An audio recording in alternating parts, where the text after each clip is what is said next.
Bismillahirrahmanirrahim. Assalamualaikum warahmatullahi wabarakatuh. Guys, di dalam surah Al-Baqarah ayat 103, Allah Subhanahu wa taala berfirman, "Walau annahum amanu wattaqau lamasubatum min indillahi khairun law kanu ya'lamun." Artinya, dan jika mereka beriman dan bertakwa, pahala dari Allah pasti lebih baik sekiranya mereka tahu. Saya mencoba menjelaskan dari sisi lain ya. Nanti sisi lainnya yang lebih utuh, lebih lengkap, lebih sempurna, lebih mendekati kebenaran sesuai apa yang Allah kehendaki dari ulama-ulama kita. Jadi begini guys ya. Ini terjemah populer saja. Kan kalau kita lihat terjemahnya begini ya. Dan jika mereka beriman dan bertakwa, pahala dari Allah pasti lebih baik sekiranya mereka tahu. Jika mereka beriman, artinya mereka mengakui bahwa Allah adalah Tuhan. Tidak ada Tuhan kecuali Allah. La ilaha illallah. Tidak ada Tuhan kecuali Allah. Muhammad berrasulullah. Muhammad adalah utusan Allah. Tidak ada nabi sesudahnya. La nabiyya ba'da. Dan Nabi Isa bukan Tuhan. Bukan Trinitas. Bukan Allah Bapa. Bukan Putra. Dan bukan juga Rohul Kudus. Ya, bukan Trinitas, bukan Tritunggal. Begitu juga yang lain-lain. Tidak ada Tuhan kecuali Allah. Hanya Allah Tuhan yang patut disembah. Nah, jadi kalau sudah kita bicara tentang iman, sebenarnya di sini sekiranya orang tidak ngeyel gitu ya, sekiranya tidak ada pilihan yang lain. Misalnya gini, agama itu cuma satu, Islam.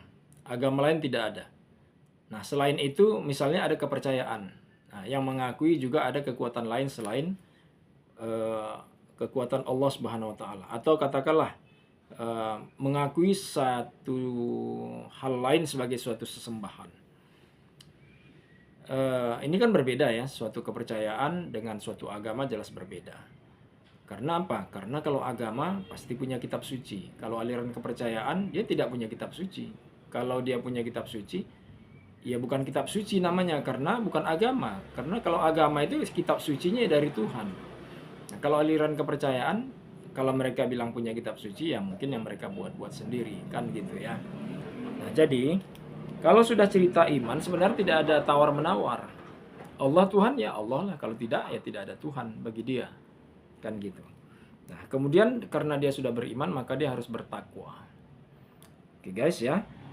Kalau dia sudah beriman, dia sudah bertakwa, dia beribadah menyembah Allah Subhanahu wa taala sebagai satu-satunya Tuhan, dan dia beribadah pun sesuai dengan tuntunan syariat, maka dia berhak mendapatkan pahala itu dan surgalah bagiannya.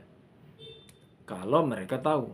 Nah, sekarang timbul pertanyaan, kalau mereka tahu, artinya dibuka ruang bagi mereka untuk berpikir. Ya, Allah membuka ruang bagi mereka berpikir. Kapan itu? Al-Quran diturunkan bukan di zaman teknologi modern seperti sekarang ini. Ketika itu ya, kalau sekarang Quran masih ada, kita anggap juga tuh Quran itu turun kepada kita. Bagi orang yang belum tahu tentang Quran, turunlah Quran itu kepadanya. Itu maksudnya. Ya.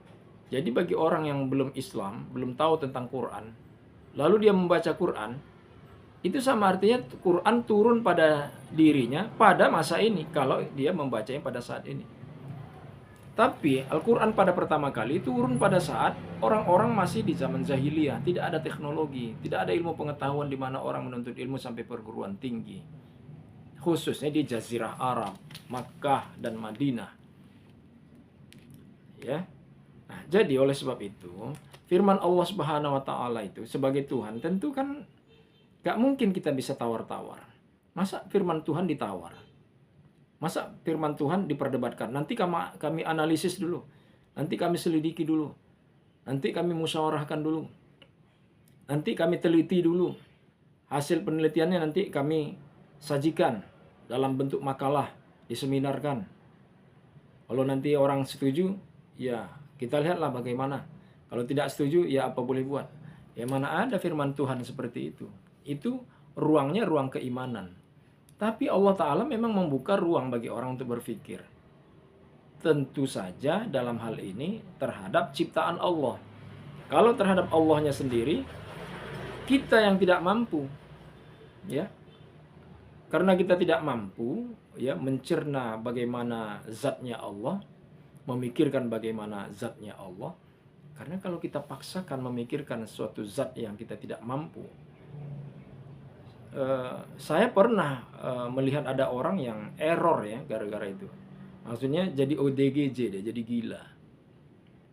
Karena tidak mampu memikirkan zat Tuhan. Sebagaimana Nabi Ibrahim ingin memaksakan dirinya, tapi ternyata nggak bisa juga untuk melihat Tuhan. Nabi Musa juga begitu. Tidak bisa. Dia ingin melihat Tuhan, tapi tidak bisa. Kenapa? Memang karena dia tidak mampu. Ya, jadi materi, zat yang ada pada diri manusia ini tidak mampu melihat zat yang ada pada Tuhan. Karena keterbatasan kita. Karena Allah itu maha besar. Tak mampu zat yang seperti kita yang lemah ini melihat Allah Subhanahu wa taala. Baik. Kemudian kalau dikatakan misalnya begini tentang babi. Babi itu tidak ada ruang perdebatan. Siapa bilang tidak ada ruang perdebatan? Silahkan saja diperdebatkan. Silahkan. Terhadap semua ciptaan Allah bisa diperdebatkan. Dan pada hari ini tentang babi, sudah banyak penelitian, terutama bidang kesehatan yang mengatakan bahwa babi itu mengandung cacing pita yang sangat tinggi. Bahwa di sisi lain juga ada manfaatnya, ada. Tidak ada di dunia ini ciptaan Allah Ta'ala yang tidak ada manfaatnya. Nyamuk yang kerjanya menggigit kita saja, itu ada manfaatnya. Ya kan? Lalat yang menebarkan kuman-kuman, dia hinggap dari tempat yang kotor ke tempat yang bagus, itu juga tetap ada manfaatnya. Jadi tidak ada yang tidak bermanfaat. Itu ruang perdebatannya di sana. Tapi kalau Allah katakan dari semua ciptaan Allah ini bermanfaat, ini bermanfaat, ini bermanfaat, tapi juga ada mudaratnya, tapi juga ada hal-hal yang tidak baik padanya. Itu kalau Allah bilang yang ini aku halalkan, yang ini aku haramkan, kita mau ngomong apa? Coba. Nah, ruangnya kan di sini ruang keimanan. Ya kan? Oleh sebab itu, kita diberi ruang juga untuk berpikir.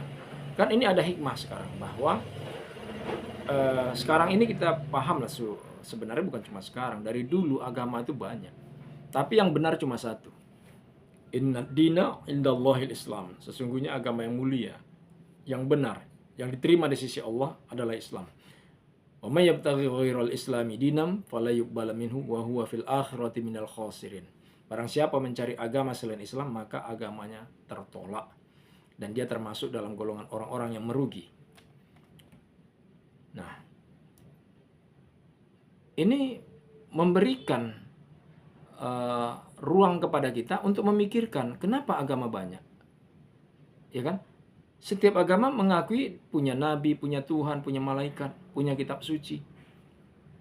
Dari semua ini mengklaim punya agama. Dari semua itu mengklaim punya kitab suci, punya nabi, punya Tuhan. Lalu yang mana yang benar nih? Kalau semuanya ternyata mengatakan Tuhan dialah yang benar, kitab sucinya yang benar. Apalagi antara kitab suci satu dengan kitab suci lain terdapat perbedaan yang signifikan yang katakanlah merupakan sesuatu yang bertentangan. Akhirnya kita kan meneliti, mencari mana yang lebih benar. Nah, Tuhan menjamin al-haqqu mir rabbika fala takunanna minal mumtarin. Kata Allah Subhanahu wa taala, akulah yang benar. Firmankulah yang benar. Agama inilah yang benar. Inilah jalan yang lurus. Jalan yang benar. Jalan yang penuh nikmat, bukan jalan yang dimurkai, bukan jalan orang-orang yang sesat. Nah, ini dia solusinya di sini. Jadi kita mencari. Silakan kita secara jujur meneliti Kristen, Buddha, Hindu, Konghucu, ya, Zoroaster, apalagi Majusi, Islam, silahkan diteliti semua secara adil, ya kan?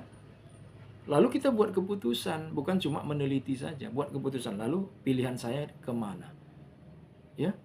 Karena agama ini menyuruh kita menganutnya, mengamalkan ajarannya. Ya kan? Nah, sesudah itu duduk di dalam diri kita, kita pilih salah satu agama yang paling benar, ya, bukan yang paling benar. Kalau yang paling benar berarti yang lain juga benar. Yang benar berarti yang lain salah. Ya. Maka kemudian kita masuk ke dalam syariat-syariatnya. Kita sudah beragama, ya kan? Ya ayyuhalladzina amanu dkhulu fis-silmi kaffah. Wahai orang-orang yang beriman, kita sudah beriman, masuklah kamu ke dalam Islam ini secara keseluruhan. Nah, di dalam keseluruhan itu ada syariat agama. Syariat agama melarang makan babi, melarang makan anjing. Ya, sumber hukum Islam itu ada Quran, ada hadis, ya kan? Bahkan ada ijma, ada qiyas, ada lagi qaul sahabi, ada sar'um man qablana dan lain sebagainya. Tapi yang pokok adalah Quran dan Sunnah. Rasulullah mengatakan, aku tinggalkan dua perkara kepada kamu, yaitu kitabullah wa sunnatur rasul. Tidak akan kamu tersesat sesudahku selama kamu berpegang teguh kepada keduanya. Nah, ini menarik. Salah satu syariatnya tadi, tidak boleh makan babi. Ya sudah, secara keimanan kita tidak boleh makan babi. Kalau kita bermain di wilayah keimanan saja, sesudah kita yakin, oke, benar, memang inilah agama yang benar. Kalau ini agama yang benar, nggak usah kita teliti-teliti pun sudah aman. Ya kan? Kalau sudah kita temukan kebenaran agama itu, inilah Tuhan yang benar. Inilah agama yang benar. Ngapain lagi kita teliti-teliti? Tapi ternyata Tuhan memang menjadikan otak kita ini kritis untuk mampu berpikir. Kemudian kita berpikir terhadap penciptaan Allah. Termasuk cerita tentang babi, anjing, dan semua yang diharamkan. Mengapa diharamkan? Mengapa diharamkan? Dari situ ada ruang-ruang perdebatan terhadap penciptaan dari Allah Subhanahu wa Ta'ala. Nah, ternyata sekarang ditemukan, ya kan? Ada kebaikan pada babi, ada kebaikan pada anjing, ada kebaikan dan keburukannya juga. Sehingga kita harus berhati-hati. Tapi lebih daripada itu, karena kita sudah yakin, karena memang secara penelitian kita agama Islamlah yang benar, yang lain tidak benar, maka sebenarnya kita pun nggak perlu terlalu ngotot sekali untuk apa penelitian ini terlalu jauh, ya kan? Kecuali untuk kepentingan ilmu pengetahuan, bukan untuk mengorek-ngorek atau ingin menjatuhkan diri kita sendiri ke dalam kebinasaan. Apa arti menjatuhkan diri ke dalam kebinasaan? Ternyata kita melakukan penelitian ini untuk merusak agama atau untuk merusak umat beragama Islam. Kalau itu persoalan kan jadi berbeda. Jadi kalau untuk kepentingan ilmu pengetahuan silahkan saja. Nanti kita justru akan menemukan kebaikan-kebaikannya. Ya kan? Kebaikannya itu menunjukkan bahwa apa yang diciptakan Allah tidak ada yang sia-sia. Keburukan dan kelemahannya adalah bahwa itu pun diciptakan Allah tidak sia-sia juga. Apa misalnya? Oke, kalau macam anti nyamuk kita bilang tadi, ya kan? Nyamuk diciptakan. Toh dia menggigit kita. Ternyata hikmahnya ada lapangan kerja yang bisa dibuka. Ternyata hikmahnya adalah Allah mampu menciptakan makhluk seperti ini. Untuk menunjukkan kebesaran Allah. Lalu kalau babi bagaimana? Lah iya, ada orang bisa dari lemak babi atau kulit babi atau bagian daripada babi untuk campuran alat-alat kecantikan misalnya. Kan suatu kebaikan juga. Tapi keburukannya ada cacing pitanya. Tapi lebih daripada itu, yang lebih tinggi. Karena kita sudah tahu bahwa inilah agama yang benar. Imani. Imani saja. Imani saja. Ya kan? Di bawahnya kita bisa memikirkan. Ternyata begini, ternyata begini, ternyata begini. Tapi wilayah pemikiran itu sebenarnya di bawah tingkat keimanan. Bukan berarti kita tidak berpikir. Tidak memikirkan, kita memikirkan. Tapi pemikiran kita tidak bisa mengalahkan keimanan kita. Kenapa? Karena pemikiran kita juga terbatas. Tidak semua mampu kita pikirkan. Tapi hal-hal yang memang mampu kita pikirkan, Allah mempersilahkan kita memikirkan segala sesuatunya. Nah, kemudian terkait dengan firman Allah ayat 103 dari surah Al-Baqarah ini, itu tidak bicara tentang hukum bahwa babi itu haram, darah itu haram, tidak. Itu pada ayat yang lain, ya. Itu pada ayat yang lain. Jadi, kalau kita ingin mendebat, ya persiapkan diri dulu, ya kan? Jangan ketahuan kali, kebobrokan kita secara moral. Nampak kali kita memang ingin merusak agama orang lain. Demikian, semoga bermanfaat. Assalamualaikum warahmatullahi wabarakatuh.